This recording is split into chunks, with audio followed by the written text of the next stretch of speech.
Training female lifters, neuromuscular efficiency. In a previous article, I stated the reason why women's deadlifts don't always obey this rule has to do with the same reason women can perform a much higher percentage of their 1 rep max for reps. But that's a subject for another article. This was in reference to ideal deadlifting mechanics, and specifically refers to the fact that women can pull a deadlift with worse technique than men can at the 1 RM level of effort. Well, this is the other article. If I need to tell you that women are physiologically different than men, you either have not coached both men and women, or you have not been paying any attention while you were. A 1 rep max effort performed by a female trainee is a different event than a limit rep performed by a male lifter. Here are several observations, and then some more observations, and then a couple of speculations, and then we'll talk turkey. First, women can perform a much higher percentage of their 1 rep max for a set of 5 than men can. Most women can do 5 reps on the bench press within 5 to 7 pounds of their 1 rep max. A woman with a 100-pound bench can normally do 95 pounds for 5 reps. 95%, or perhaps even as much as 96 or 97% of their 1 rep max for 5. In contrast, men generally work with sets of 5 at about 85 to 87% of their 1 rep max.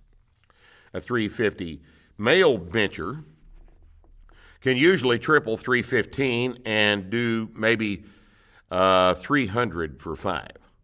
This is not because women possess the fictional quality known as strength endurance, and it's not that she's very efficient with the use of her strength. It is because a 1 rep max for a female is not the same type of limit lift that it is for a male lifter. So when she does a 5 rep max close to her 1 rep max, it's really the 1 rep max's fault. Here's a funny story. A long time ago, I took a female trainee to a powerlifting meet.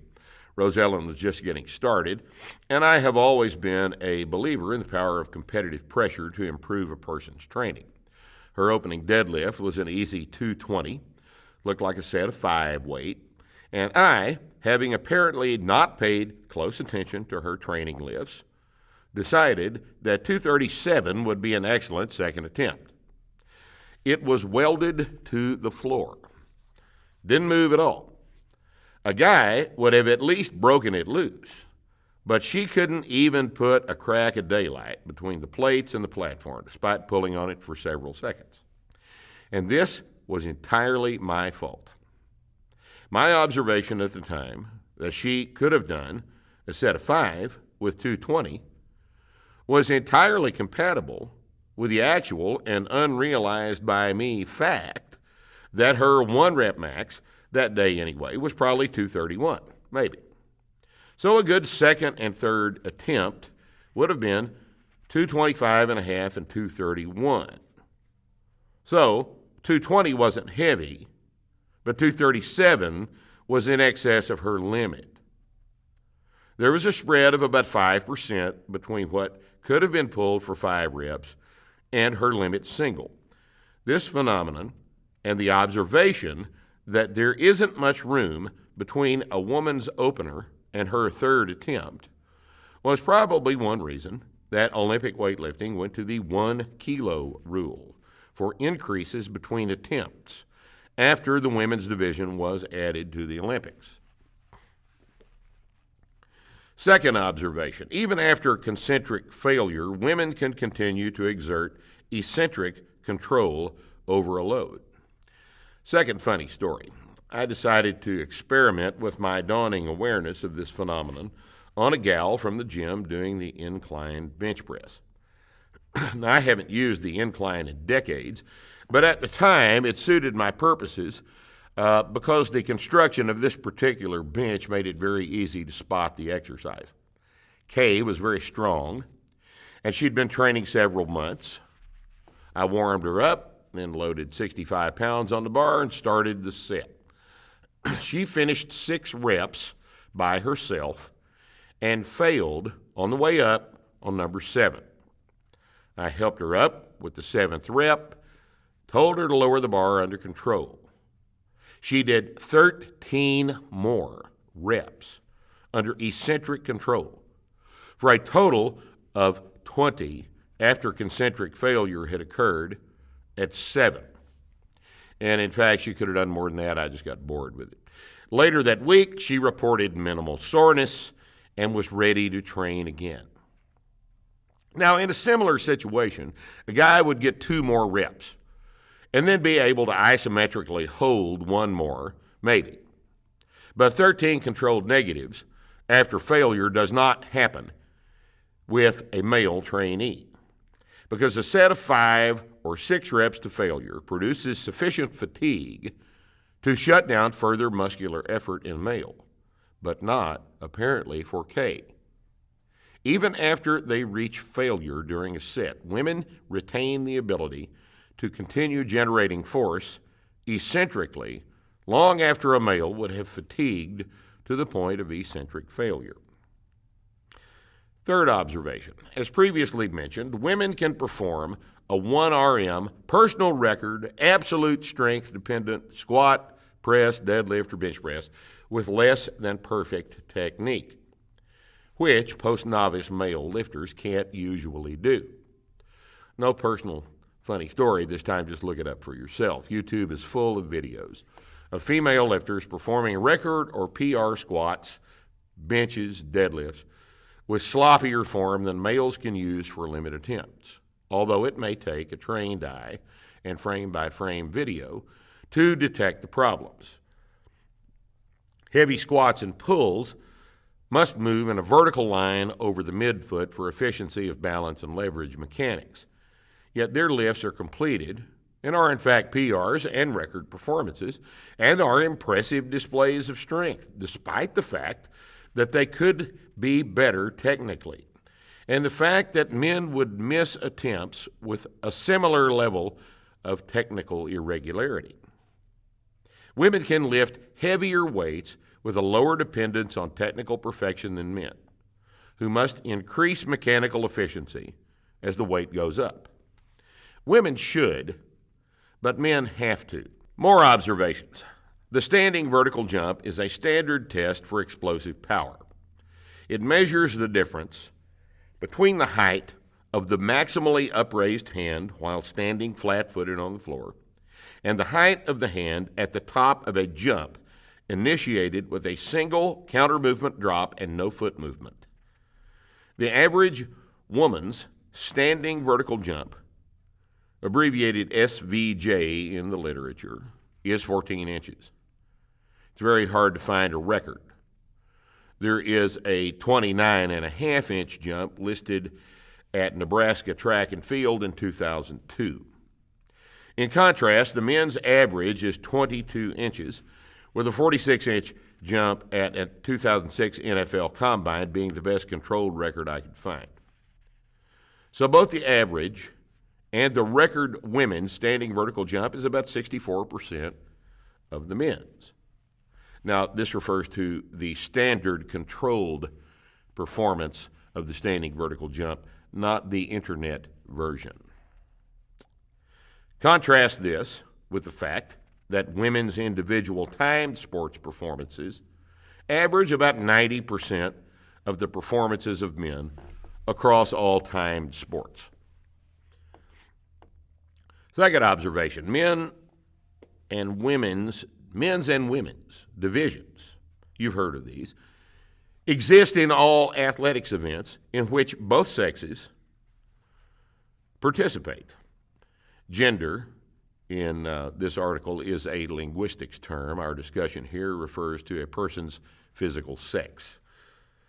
If golf is segregated by sex, you know that profound differences in physical performance exist between the sexes. Golf, right?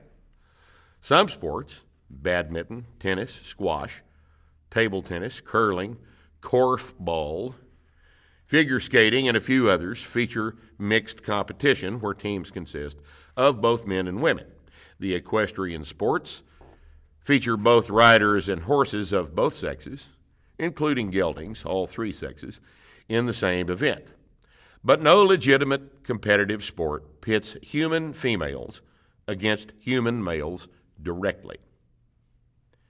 And third, men's and women's combat sports are particularly segregated due to the high injury potential a mismatch can present. Men and women train and spar together in many dojos, but there are no serious competitive venues for mixed matches that count towards the record, towards any record. Yes, at the professional level, the best woman may possibly be able to beat the worst man in her weight class. But that's not how fights are arranged in actual sports, and of course, that's obviously not the point. So here are a couple of speculations depending upon these previous observations. Speculation number 1. Women tend to be more flexible than men. Range of motion around a joint is associated with the ability to relax into a stretch, a skill that must be learned by inflexible people. I assure you that there are significantly more inflexible men than women. Could it be that this phenomenon is associated with the issue of men's versus women's strength and power production? Speculation number 2. Most people who train women report that their female trainees have significantly less delayed onset muscle soreness, or DOMS, than their male trainees. DOMS is associated with unadapted to eccentric loading. Their soreness lasts for a shorter time, and it interferes less with their training than it does with the males. This could be attributed to either a lower volitional training intensity or to inherent differences in the quality of the eccentric loading women experience under the bar.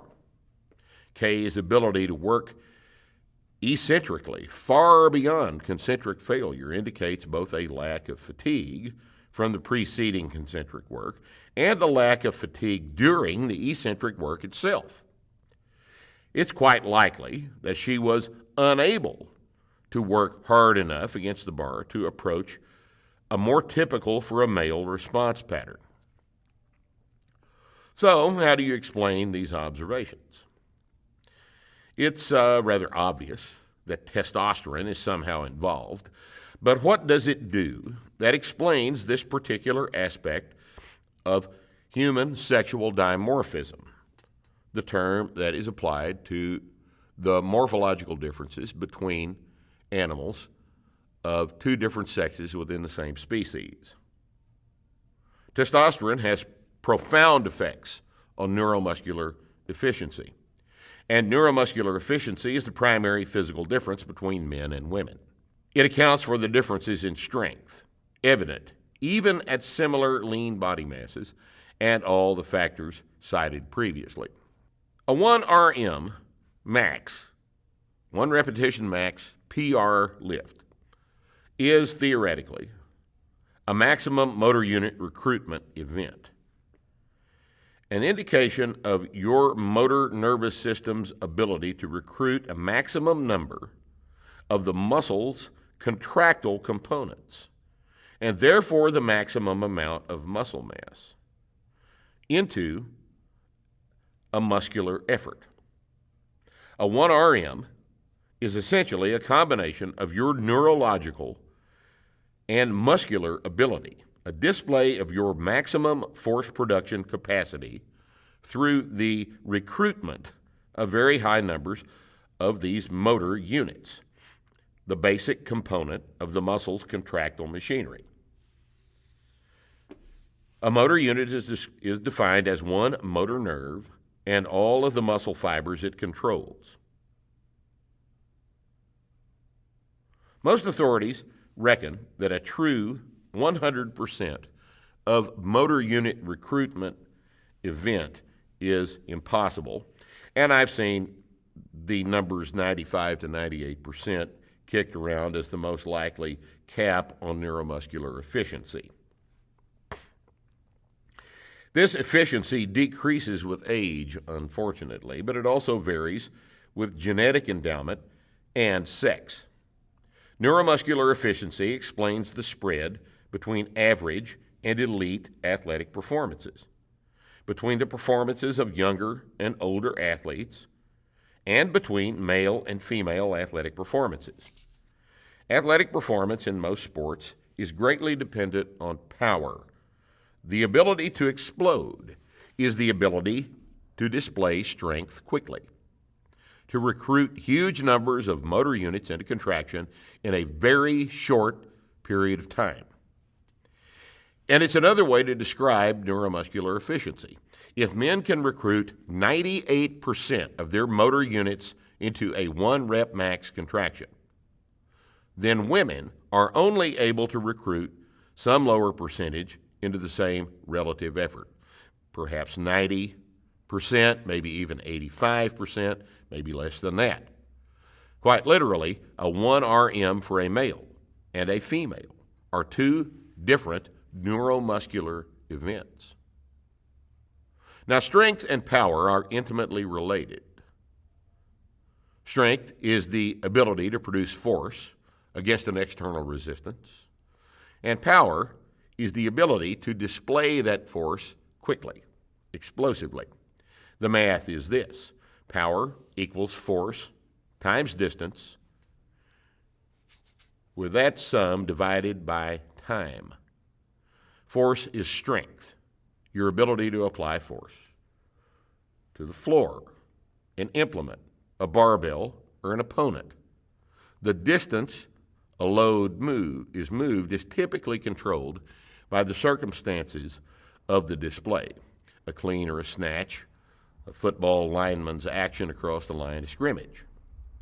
And time is the period during which the explosion must occur, the time it takes to produce the contraction that we want to measure. Resist the temptation now to express power as force times velocity, because it's easy to misunderstand the true situation if you do this. Yes, time, distance and time over time, distance divided by time is in fact velocity, of course. But in trying to understand muscular power production, we are only secondarily concerned with the velocity of the load being moved. Our primary concern in this discussion, is the time it takes to produce the force that moves the load, the explosion of muscular force itself, and not the result of the explosion itself. Strength and the ability to display it quickly are also intimately related in that genetically gifted explosive athletes are also stronger than more average athletes when they start training. If a kid comes into the gym with a 36-inch vertical, he always squats quite a bit more, maybe twice as much, as a kid with a 16-inch vertical on his first day of training. Now here's the bad news. Human athletic capacity is pretty much limited by genetic and congenital endowment. The genetically controlled aspects are anthropometry, which influences leverage efficiency in the mechanical expression of force production. For example, long tibias and short femurs are associated with sprinting efficiency. Height and skeletal size are often determine the sports in which many athletes may excel, like basketball, football, and jockeying, obvious examples of sports that select for a particular anthropometry. Explosion and neuromuscular efficiency are associated with nervous tissue quality. The link between brain and muscle is long and complicated and can display varying amounts of functional capacity. The quality of the nerve-muscle interface, and the contractile characteristics of the sarcomere proteins themselves. The ratio of type 1 to type 2 muscle fibers is fixed, and along with neurological tissue limitations. And if you want to understand that, think about how difficult it is to heal a damaged nerve. This represents a significant bottleneck. I'm very sorry, but it's just not possible to make a silk purse out of a genetic sow's ear. In addition, all of these variable characteristics are subject to hormonal mediation, the result of the congenital sexual expression of the genotype as male or female.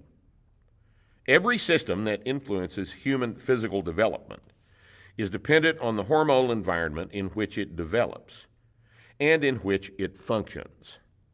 Males and females and old and young people have different hormonal environments, both developmentally and functionally. A male, having bathed in testosterone since his prenatal days, shows its effects in every system of his body, from neuromuscular to behavioral to tonsorial, just as a woman shows its absence in hers.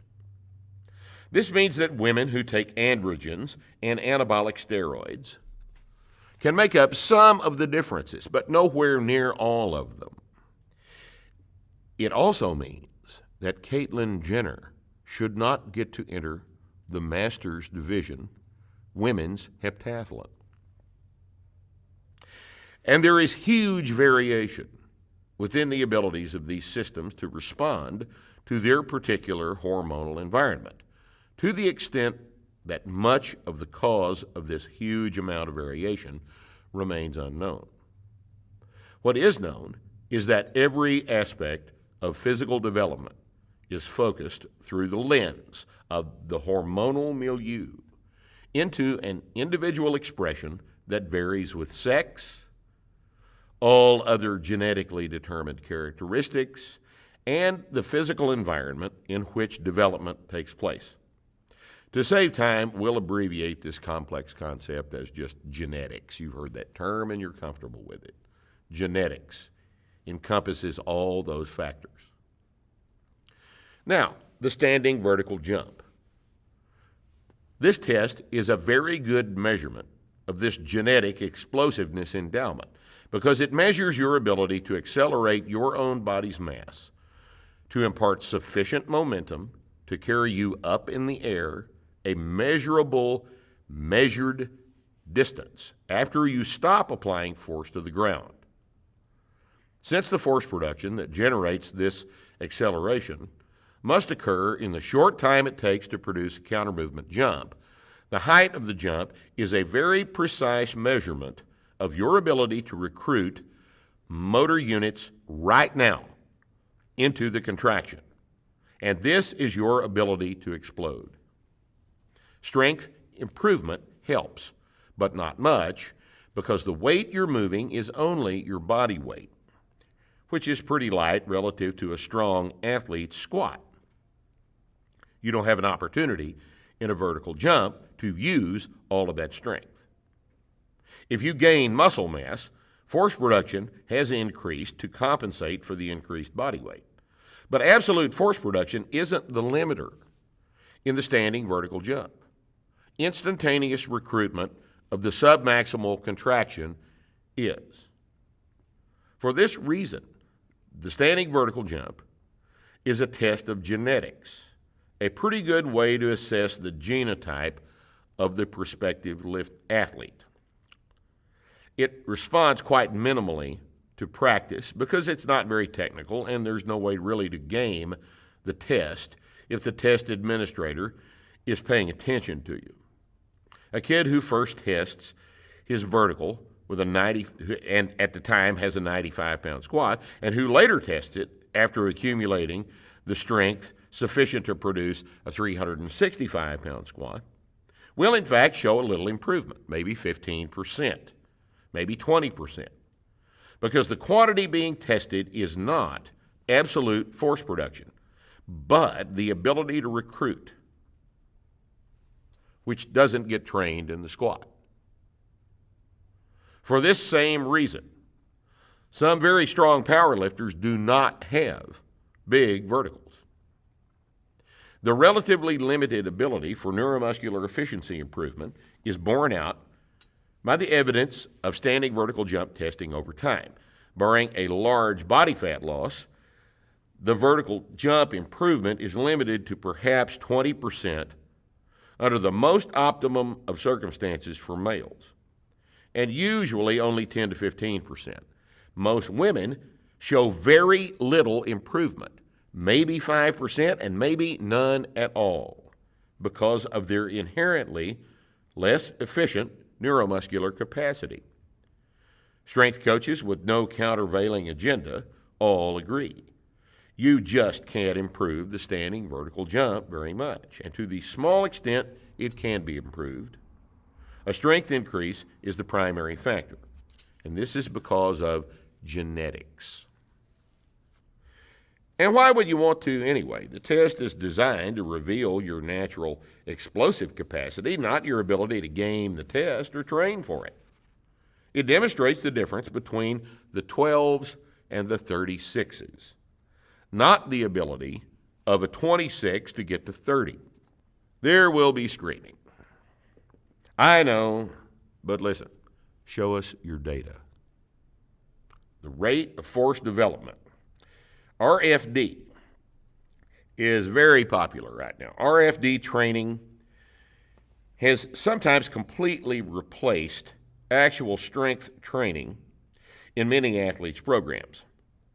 Once again, YouTube is jam-packed with videos about how to avoid getting your squat and your deadlift strong. Seminars are available that will certify your ability to teach agility drills, cone drills, plyometrics, balance tricks, single-leg dumbbell exercises, and explosive movements with weights too light to make you stronger, in lieu, of course, of coaching the heavy lifts. But RFD training, rate of force development training, is largely a waste of time, a mere display of what the athlete can already do, and not a way to make him better at it. Even if you increase the RFD around a single joint, the knee, for example, this improvement does not result in significant improvement in explosion within the whole system. A standing vertical jump does not significantly increase with RFD training because the only variable in the power equation that is truly trainable is force, F, force production, strength. Athletes at the professional and D1 college level are explosive, quick, agile, balanced, and coordinated, or they wouldn't be playing at the professional and the D1 level anyway. They are elite athletes, hired for their genetics. Explosion and power is a genetic component, and this is why God made college sports recruiters.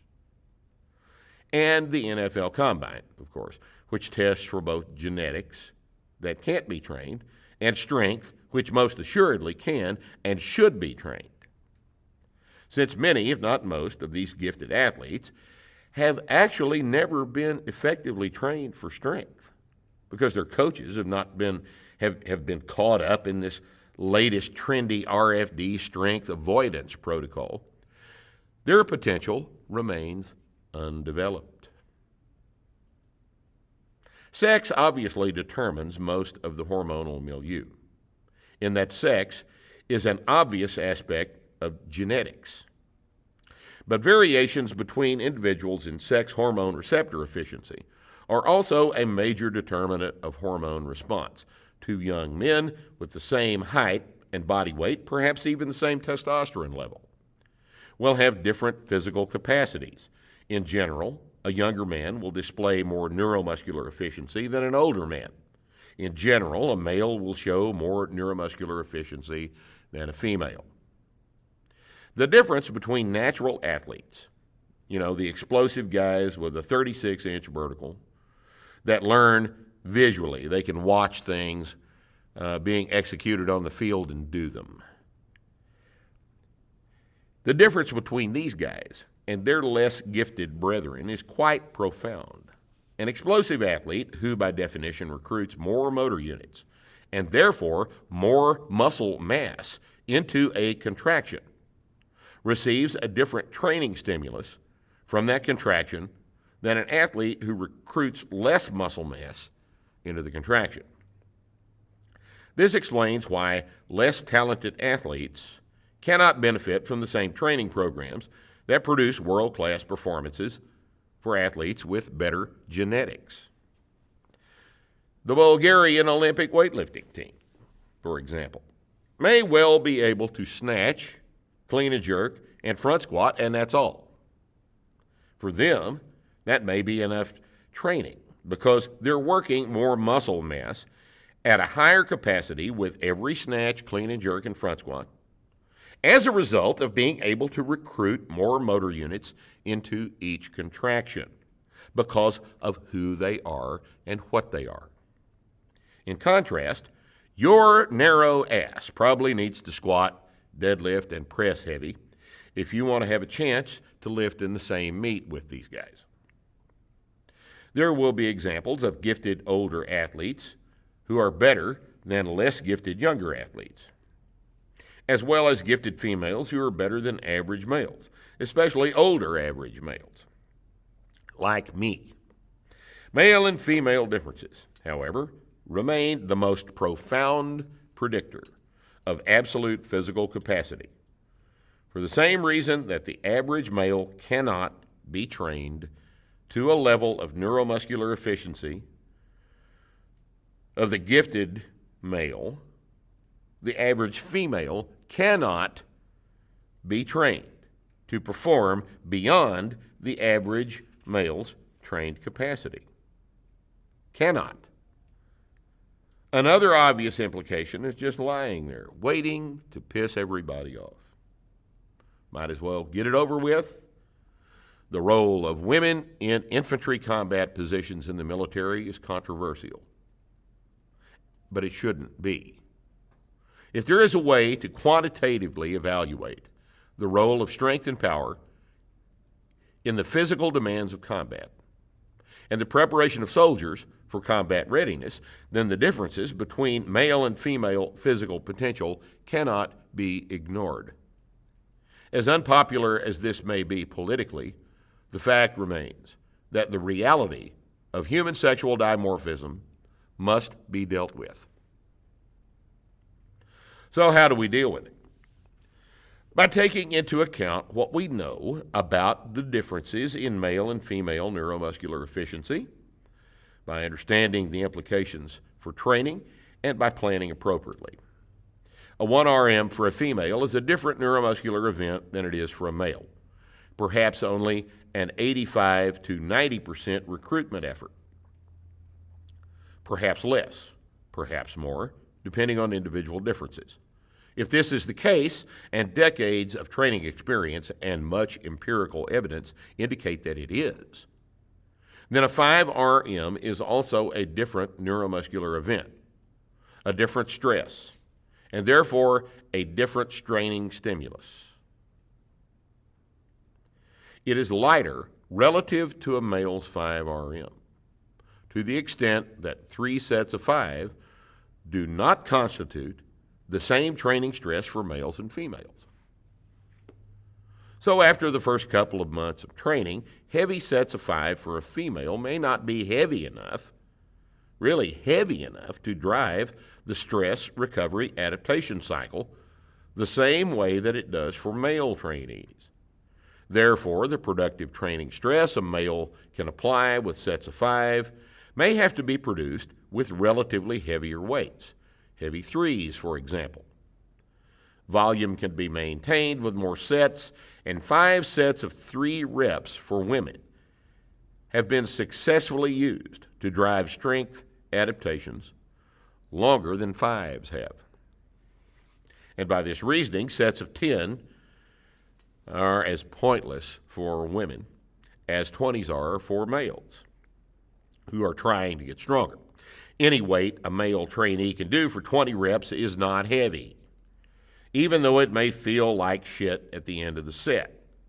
If force production is strength, a weight that requires such submaximal force production that it can be done 20 times is not heavy enough to drive a strength adaptation for any significant length of time. For women, 10s are the equivalent waste of time if strength is the training objective. And after the initial weeks of training, 5s aren't that much better because they just aren't heavy enough for her. Sets of 3, or perhaps even 2s, doubles, are required to get close enough to a weight that is actually heavy enough to drive a strength adaptation. And in fact, experience has shown that 5 sets of 3 for women works as well and for as long as 3 sets of 5 does for men. Where men will plateau on 3s after just a few weeks, women can train productively with this relatively heavier, but really about the same heavy for them, program for months. Women can also train heavier more frequently than men. Because they get less sore, they recover faster, and they can deal with more frequent exposures to a training stress, since the stress is lower relative to a male's capacity to beat himself up. Heavy 3s for 4 to 5 sets, 3 days a week, with no light days, may be necessary to drive a strength increase in more advanced females. Such a schedule would kill most men, and it is necessary for most women. Women can also train the deadlift more frequently than men, and need to do so to drive it up. Most men cannot recover from frequent heavy deadlifting, and most men cannot tolerate multiple sets across in a workout. Women, on the other hand, need the heavy volume as well as the high intensity of multiple heavy triples. And this is some of the highest quality strength stress they can apply. Women also need less rest between sets than men. Heavy squats for 5 sets across for an intermediate male might take 15 minutes between sets to execute, adding up to a very long workout when the other lifts are added in. Women can recover faster between sets of work that for them is not as taxing as it is for men. This is necessary to keep in mind, especially considering the need for more heavy workouts in the week's schedule and the ability to do the work in a more manageable time frame. And women's lifting technique. While it can withstand more slop than men's technique will tolerate at limit weights, still obviously needs to be as close to perfection as possible. Just because a lift can be completed with an inefficient bar path doesn't mean you, the coach, are off the hook. If you can't produce close to perfect technique in your lifters, men or women, you aren't a competent barbell coach, even though you may be able to hide behind your naturally talented female lifters, like many D1 strength and conditioning coaches hide behind their recruiters. But really what we do know for sure is that women respond to the stress of training in a different way because they produce a different quality of stress from which to recover, and thus from which to adapt. The adaptation curve is different, but it still trends upward, like that for all humans exposed to an adaptive stress.